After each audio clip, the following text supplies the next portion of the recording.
আগামী 7ই ফেব্রুয়ারি পর্যন্ত ফের জেল হেফাজতে সৈকত তলাপাত্র।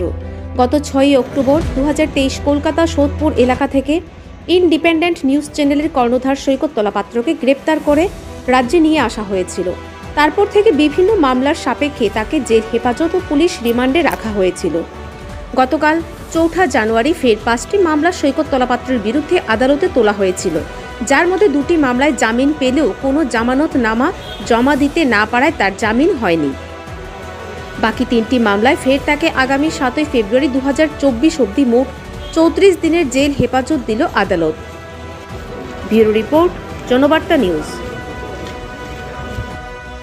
আজকে 4 জানুয়ারি 2024 সৈকত তলাপাত্রের 5টা মামলা মোট কোর্টে উঠেছিল। এর মধ্যে এডিনগর পিএস কেস নাম্বার 57, যেটার অভিযোগকারিণী হচ্ছেন Monika Das Dutta, deputy mayor, Agartala municipal corporation. তো সেই মামলাটাতে সৈকত তলাপাত্রের জামিনের আবেদন খারিজ হয়ে গেছে এবং আগামী 17ই জানুয়ারি পর্যন্ত তাকে জেল হেফাজতে রাখার জন্য নির্দেশ দেওয়া হয়েছে। এছাড়া আরেকটা মামলা ছিল West Agartala PS case number 185। এটা মহিলা কমিশনের চেয়ারপারসন শ্রীমতী ঝর্ণা দেববর্মন করেছিলেন। তো সেই মামলাটাতেও সৈকত তলাপাত্রের জামিনের আর্জি খারিজ হয়ে গেছে এবং আগামী 17ই জানুয়ারি পর্যন্ত তাকে জেল হেফাজতে রাখার নির্দেশ দেওয়া হয়েছে। এছাড়া আরেকটা মামলা ছিল ওয়েস্ট আগরতলা 190, যেটা প্রদ্যোৎ কিশোর মাণিক্য উনি করেছিলেন। তো সেই মামলাটাতে অলরেডি পুলিশ চার্জশিট জমা দিয়ে দিয়েছে। চার্জশিট জমা দেওয়াতে সৈকত তলাপাত্রের জামিনের আর্জি খারিজ হয়ে গেছে এবং ফেব্রুয়ারির 7 তারিখ পর্যন্ত তাকে জেল হেফাজতে রাখার নির্দেশ দেওয়া হয়েছে।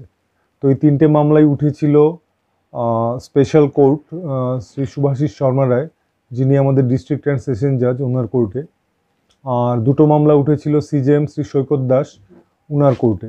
তো এর মধ্যে ওয়েস্ট আগরতলা পিএস 115, যেটা অরিন্দম নাথ, আমাদের প্রাক্তন পুলিশ আধিকারিক, উনি করেছিলেন। তো সেই মামলাটাতে ওর জামিন হয়েছে সৈকত তলাপাত্রের, কিন্তু সে যেহেতু বেল বন্ড জমা দেয়নি বা দিতে পারেনি, তো সেই জন্যে আগামী 17ই জানুয়ারি পর্যন্ত তাকে জেল হেফাজতে রাখার নির্দেশ দেওয়া হয়েছে। এছাড়া আরেকটা মামলা হচ্ছে ইস্ট আগরতলা 39। এটা শ্রীমতী চন্দ্রা রয়, যিনি ত্রিপুরা ভবিষ্যৎ পত্রিকার এডিটর, উনি করেছিলেন। তো সেই মামলাটাতেও সৈকত তলাপাত্রের জামিনের অর্ডার হয়েছে, কিন্তু সে কোনো জামানতনামা জমা দিতে পারেনি এবং সেই কারণে আগামী 17ই জানুয়ারি পর্যন্ত তার জেল হেফাজতের অর্ডার হয়েছে। তো সব মিলিয়ে সৈকত তলাপাত্রকে মোটামুটি আজকের অর্ডারের পর 7ই ফেব্রুয়ারি পর্যন্ত জেল হেফাজতে থাকতে হবে। আর নতুন কোনো চাঞ্চল্যকর তথ্য বলতে তদন্তকারী সংস্থারা ফেসবুককে নোটিশ দিয়েছিল কোর্টের মাধ্যমে। ফেসবুক থেকে রিপ্লাই এসছে, কিন্তু সেটা টেকনিক্যাল, আর এটা নিয়ে এখনও কমেন্টস করা ঠিক হবে না। ফেসবুকেরই রিপ্লাই দেখে এখন তদন্তকারী সংস্থা ঠিক করবে যে নেক্সট আবার কি করসপন্ডেন্স করবে বা সেটা দিয়ে কি করবে। আর ইতিমধ্যে যে সমস্ত অবসিন পোস্টগুলো সে time to time Saikat Talapatra post করেছেন, সেগুলোকে ব্লক করার কাজ চলছে। কিছু ইতিমধ্যে ব্লক হয়ে গেছে, আর কিছু চেষ্টা চলছে, কারণ প্রচুর মানুষের ক্ষতি উনি করেছেন এইভাবে বিভিন্ন রকমের স্ক্যান্ডালাস পোস্ট দিয়ে। তো সেই জন্য পুলিশ আপ্রাণ চেষ্টা করছে যাতে সেগুলোকে ব্লক করে, যাতে এই মানুষগুলোর সামাজিক সম্মান পুরো ফিরিয়ে দিতে না পারলেও অ্যাটলিস্ট সাময়িক স্বস্তি যাতে এদেরকে দেওয়া যায়।